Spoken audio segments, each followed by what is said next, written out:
संसद से राष्ट्रपति के अभिभाषण पर धन्यवाद प्रस्ताव पर बहस की शुरुआत आज राहुल गांधी ने की। उन्होंने सरकार के कामकाज के तरीके पर सवाल उठाते हुए कहा कि भारत में अमीर और गरीब के बीच की जो खाई है वो बढ़ती जा रही है। राहुल ने कहा सरकार की नीतियों की वजह से चीन और पाकिस्तान करीब आ गए हैं। इसका जवाब विदेश मंत्री एस जयशंकर ने ट्विटर पर दिया। उन्होंने लिखा, चीन पाकिस्तान में 1970 से ही गठजोड़ है। 2013 में चीन पाकिस्तान कॉरिडोर शुरू हुआ। आप खुद से पूछिए कब चीन और पाकिस्तान अलग थे। राहुल का भाषण अब से कुछ ही देर पहले खत्म हुआ है। उसके बाद कांग्रेस और बीजेपी में एक नई जंग छिड़ गई है। इस जंग पर देखिए मास्टर स्ट्रोक की ये report. Why you were not able to get a guest on Republic Day? Ask yourself that question. The idea of a king, which the Congress removed in 1947. दो हिंदुस्तान बन रहे हैं, एक अमीरों का हिंदुस्तान और दूसरा गरीबों का हिंदुस्तान। लोकसभा में राहुल गांधी आज खूब बोले, जमकर बोले और हर मुद्दे पर बोले। राहुल ने राष्ट्रपति के अभिभाषण पर लोकसभा में बहस की शुरुआत की। उन्होंने आरोप लगाया कि राष्ट्रपति के अभिभाषण में रणनीतिक मुद्दों का जिक्र नहीं हुआ और ना ही उन चुनौतियों का जिक्र था जिसका देश सामना कर रहा है। इसके बाद राहुल सरकार पर हमलावर हुए। उन्होंने सरकार पर लोकतांत्रिक तरीके से सरकार ना चलाने का आरोप लगाया। You can look at the Mauryas, you can look at the Guptas, you can look at anyone you want. It has always been ruled by conversation and negotiation. Now, what is the problem? You think that you can suppress them. You have no idea of history. You have no idea what you are dealing with. There is another vision, a centralizing vision, the vision of a king, the idea of a king, which the Congress removed in 1947. We smashed that idea of a king. Now that idea of a king has come back. That there is a king, a Shahin Shah, a ruler of rulers, a master of masters. Now what is happening?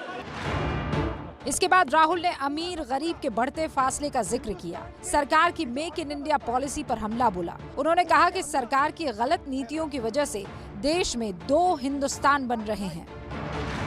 दो हिंदुस्तान बन रहे हैं, एक अमीरों का हिंदुस्तान और दूसरा गरीबों का हिंदुस्तान।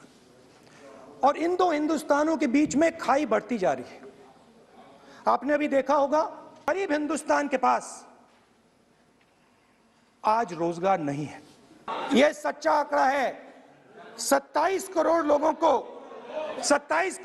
को हमने गरीबी से निकाला था और 23 करोड़ लोगों को आपने गरीबी में वापस डाल दिया।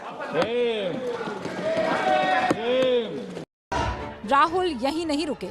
उन्होंने सरकार की विदेश नीति को भी कटघरे में खड़ा किया। Ask yourselves why you were not able to get a guest on Republic Day. Ask yourself that question. Don't look surprised.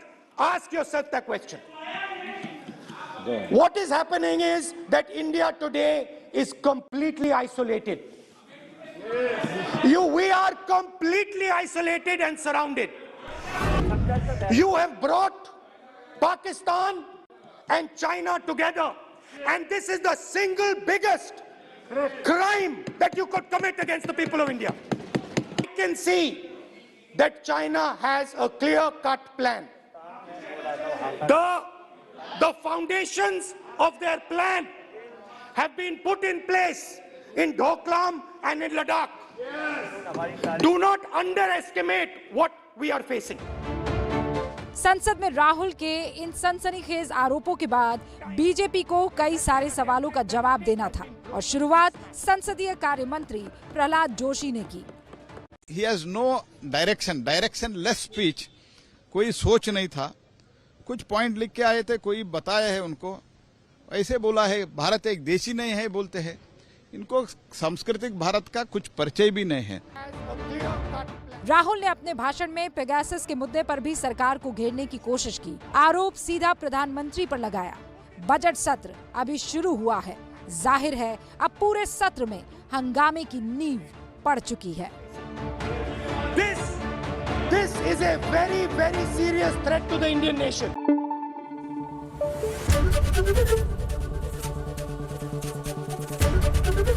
ABP news आपको रखे आगे।